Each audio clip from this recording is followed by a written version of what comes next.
Hello बेटा, सुप्रभात। और आज की वीडियो में हम पढ़ेंगे विशेषण। इससे पहले हमने पढ़ा था संज्ञा शब्द, संज्ञा क्या होती है, सर्वनाम क्या होते हैं, ये हम पढ़ चुके हैं। और आज का टॉपिक है हमारा विशेषण। संज्ञा और सर्वनाम शब्दों की विशेषता बताने वाले शब्दों को विशेषण शब्द कहते हैं। जैसे लाल, बड़ा, मोटा, चालाक इत्यादि और भी एग्जाम्पल हो सकते हैं। लाल की जगह कोई और कलर हो सकता है, बड़ा की जगह हम छोटा लिख सकते हैं, मोटे की जगह पतला लिख सकते हैं, चालाक की जगह बेवकूफ़ लिख सकते हैं। ठीक है ना। ये शब्द होते हैं हमारे विशेषण शब्द। और आगे हम देखेंगे इन शब्दों को कैसे हम वाक्य में प्रयोग करते हैं, कैसे इनका यूज किया जाता है। विशेषण के भेद। विशेषण के मुख्यतः 4 भेद होते हैं और आगे जाके उनके भेद के और भी उपभेद होते हैं, परंतु अभी हम इस वीडियो में विशेषण के 4 भेद पढ़ेंगे। नंबर 1, गुणवाचक विशेषण। गुणवाचक विशेषण जैसे कि गुण, किसी का गुण बताएं। किसी का कोई गुण होता है, किसी में कोई दोष होता है और वो दोष भी उसका गुण होता है। ठीक है ना। किसी का गुण, दोष, रंग, रूप बताने वाले शब्दों को हम गुणवाचक विशेषण कहते हैं। देखिए, गुण और दोष। किसी के दोष, हम उसको दोष मानते हैं तो परंतु दूसरे का गुण होता है ना। जैसे हम कहें शेर एक खतरनाक जानवर है, हमारे लिए तो हम तो उसका वो दोष मानते हैं, परंतु शेर का वो गुण होता है। तो गुण दोष एक ही चीज़ होती है। किसी का कोई गुण होता है और किसी का कोई, मतलब हम उसको दोष मानते हैं, वो उसका गुण होता है। तो गुण दोष बताने वाले शब्दों को हम गुणवाचक विशेषण कहते हैं। जैसे सुंदर, मोटा, पवित्र, स्वस्थ आदि। दूसरा हमारा संख्यावाचक विशेषण। संख्या के बारे में बताए। संख्या यानी कि काउंटिंग, जिसे हम गिने। जैसे 20, दूसरी, प्रत्येक, दोनों आदि। यहाँ पर कोई भी और दूसरी संख्या हो सकती है। तीसरा हमारा परिमाणवाचक विशेषण। परिमाण का मतलब होता है बेटा मापना, माप तोल। जो शब्द माप तोल के बारे में बताएं उसको कहेंगे परिमाणवाचक विशेषण। परिमाणवाचक जैसे 2 मीटर, 5 किलो, थोड़ा आदि, जिसका माप तोल किया जा सके। चौथा विशेषण है बेटा सार्वनामिक विशेषण। सार्वनामिक जैसे सार्वनामिक शब्द बना सर्वनाम से। सार्वनामिक विशेषण। और सर्वनाम कौन से होते हैं? वह, उसका, मेरा, तुम्हारा, उनका, कौन, किसका, कहाँ, ये शब्द क्या होते हैं? हमारे सर्वनाम शब्द होते हैं।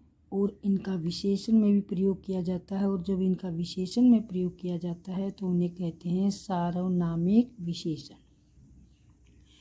तो बेटा ये थे हमारे विशेषण के भेद। और इनकी बहुत चौड़ी लंबी परिभाषा लिखने के लिए पेपर में नहीं आती, बस पहचान करनी होती है और वाक्य में हमें इनको छांटना होता है। इसलिए इनकी परिभाषा मैंने नहीं लिखी, बस समझा दिया। गुणवाचक, जो किसी के गुण या दोष बताए, किसी के बारे में बताए कि वो कैसा है। तीसरा संख्यावाचक, जो किसी की काउंटिंग बताए, 20, 30, 40, 50, 2, 4, 10। परिमाण, जिसको मापा या तोला जा सके। किसी चीज़ को हम मापते हैं, जैसे कपड़े को मीटर में मापा जाता है। और कई दूसरी चीज़ों को हम तोलते हैं, जैसे सब्जी को किलोग्राम में तोला जाता है, दूध को लीटर में मापा जाता है। तो माप तोल बताने वाले शब्दों को हम परिमाणवाचक विशेषण कहेंगे। और सार्वनामिक, जैसा कि नाम है सर्वनाम, वह, वे, कौन, किसका, ये हमारे सार्वनामिक विशेषण होते हैं। अब नीचे दिए गए वाक्यों में विशेषण शब्द चुनिए। विशेषण शब्द चुनकर उनको हमने रेखांकित करेंगे। पहला वाक्य हमारा, सीमा बहुत सुंदर लड़की है। तो यहाँ पर सीमा क्या हुआ, सीमा हो गया आपका संज्ञा शब्द हो गया, लड़की भी संज्ञा शब्द है। और यहाँ सीमा नाम की लड़की के बारे में क्या बताया जा रहा है कि वो बहुत सुंदर है। तो हम सुंदर के नीचे रेखांकित करेंगे। गंगा पवित्र नदी है। गंगा और नदी हमारे संज्ञा शब्द हैं और ये इन संज्ञा शब्दों की क्या विशेषता है कि वो पवित्र, यानी कि गंगा नदी की विशेषता है कि गंगा पवित्र नदी है। मेरी कक्षा में लगभग 20 बेंच हैं।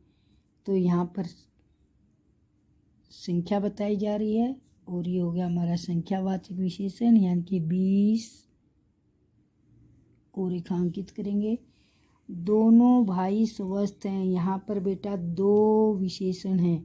दोनों तो हो गया आपका संख्यावाचक विशेषण और स्वस्थ हो गया आपका गुणवाचक, यानी कि स्वस्थ गुणवाचक हो गया ना, उनका गुण है दोनों भाइयों का।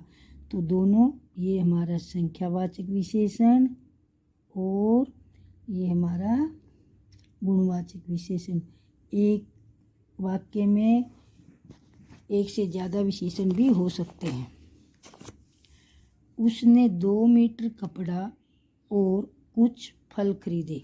तो 2 मीटर कपड़ा ये हमारा संख्यावाचक हो गया और कुछ फल, कुछ हो गया हमारा, ये हो गया हमारा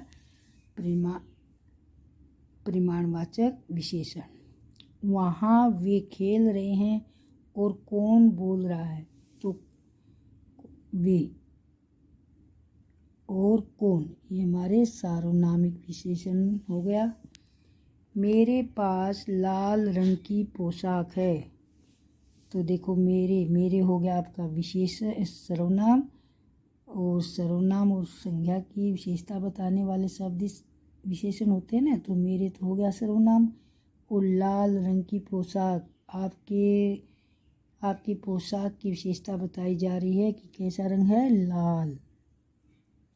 प्रत्येक बच्चा बेमिसाल होता है। प्रत्येक बच्चा अपने आप में बहुत बेमिसाल होता है, अतुलनीय होता है। तो यहाँ पर प्रत्येक बच्चे की विशेषता बताई जा रही है, प्रत्येक।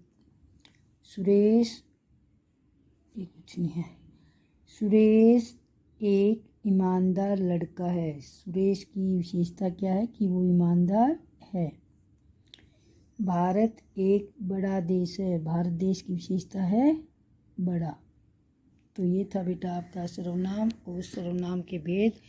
अब मैं आपको एक और क्वेश्चन करवा रही हूँ जो ये था आपके विशेषण की परिभाषा, विशेषण के भेद और विशेषणों का किस प्रकार वाक्य में प्रयोग किया जाता है और किस प्रकार का प्रश्न आपके पेपर में आता है, ये मैंने समझा दिया है। अब हम एक और क्वेश्चन करेंगे जो आपके पेपर में आता है और मैं बताती हूँ किस प्रकार का क्वेश्चन है, प्रश्न है। एक क्वेश्चन आता है बेटा, विशेषण की अवस्था। विशेषण की भी अवस्था होती है, यानी कि तुलना करते हैं हम। जैसे हम इंग्लिश में पढ़ते हैं ना एडजेक्टिव, हम पढ़ते हैं fat, fatter, fattest, long, longer, longest. इसी प्रकार के शब्द हिंदी में भी प्रयोग किए जाते हैं जब उनकी अवस्था बताई जाती है कि तुलना की जाती है, उसे कहते हैं विशेषण की अवस्था। एक होती है मूल अवस्था। मूल अवस्था यानी कि मेन जो वर्ड होता है। फिर उच्चतर अवस्था। उच्चतर अवस्था क्या होती है, जब दो के बीच में तुलना की जाए। और एक होती है उत्तमावस्था, जो सबसे उत्तम होता है, यानी कि जब सबके बीच में तुलना की जाए और वहाँ पर कहेंगे हम उत्तमा अवस्था। जैसे उच्च, उच्चतर, उच्चतम। उच्च मैंने ऊंचा, उच्चतर मैंने उससे ऊंचा और उच्चतम मैंने सबसे ऊंचा। तो हमारा जो मूल शब्द होगा उसको अगर उत्तरा अवस्था में लिखना तो हमने तर लगाना है, और उत्तमा अवस्था में लिखना तो उसमें तम लगाना है। ऊंच, उच्चतर, उच्चतम। उसी प्रकार महान का लिखेंगे, ये आप खुद करेंगे। महान, महांतर, महानतम। अधिक, अधिकतर, अधिकतम। लघु, लघु मैंने छोटा भी होता है। लघु, लघुतर, लघुतम। मधुर, मधुतर, मधुरतम। सुंदर, सुंदर, सुंदरतर, सुंदरतम। विशाल, विशालतर, विशालतम। कटु, कटुतर, कटुतम। गुरु, गुरुतर, गुरुतम। और कठोर, कठोरतर, कठोरतम। तो बेटा ये होती है हमारी विशेषण की अवस्था, जैसे हम इंग्लिश में पढ़ते हैं। अभी मैंने बताया था ना, thin, thinner, thinnest. Sweet, sweeter, sweetest. Long, longer, longest. Small, smaller, smallest. तो ऐसे हिंदी में भी इसके रूप चलते हैं विशेषण के। तो इनको आप खुद करके देखना। बीच वाली अवस्था लिखने के लिए तर जोड़ेंगे और उत्तमा अवस्था लिखने के लिए उसमें तम का प्रयोग करेंगे। और अब एक और क्वेश्चन आपका आता है विशेषण से संबंधित, वो भी मैं आपको बताती हूँ। कई बार बेटा एक ऐसा प्रश्न आता है आपके पेपर में, संज्ञा से विशेषण बनाना होता है। संज्ञा से विशेषण शब्द बनाना होता है। ये संज्ञा शब्द दे रखा अंश, और इसका विशेषण बनाएंगे हम। अंश से बन जाएगा आंशिक। और ये जब हम संज्ञा से विशेषण बनाते हैं तो बेटा प्रत्यय शब्द जोड़ते हैं।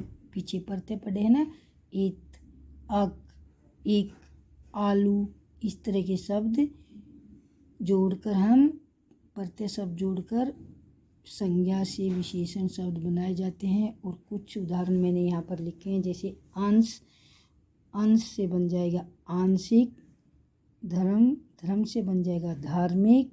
नीति से बन जाएगा नैतिक, नीति से नैतिक। खुद करेंगे आप इनको। देव से बनेगा दैविक, ये एक ही एक मात्रा है। सप्ताह से साप्ताहिक, यहाँ पर बच्चे गलत करते हैं, साप्ताहिक लिखते हैं, साप्ताहिक। साप्ताहिक नहीं होता, साप्ताहिक। इसी प्रकार एक और वर्ड होता है इतिहास, इतिहास से बनेगा ऐतिहासिक नहीं होता, ऐतिहासिक। ऐसे ही भूगोल, भूगोल से क्या बनेगा, भूगोलिक नहीं, भौगोलिक, भौगोलिक। और ऐसे ही आपका होता है उद्योग, उद्योग से औद्योगिक नहीं, औद्योगिक, औद्योगिक। ये थोड़े से डिफ़िकल्ट वर्ड हैं, इनको लिखने की कोशिश करना। सप्ताह से बनेगा साप्ताहिक, उद्योग से औद्योगिक, भूगोल से भौगोलिक, और सप्ताह से साप्ताहिक हो गया। और दिन से बनेगा दैनिक, दिन से दैनिक। और यहाँ जटा से बनेगा आपका, जटा से बनेगा जटालू। रक्त से रक्तिम, रक्त से बनेगा रक्तिम। रोग से रोगी। कुल से कुलीन। ईर्षा, ईर्षालु। और सुख से सुख में या सुखी भी लिख सकते हैं। और इसी प्रकार दुख का भी लिख सकते हैं, दुख में या दुखी। तो ये थे बेटा संज्ञा से विशेषण शब्द जब हम बनाते हैं तो वहाँ पर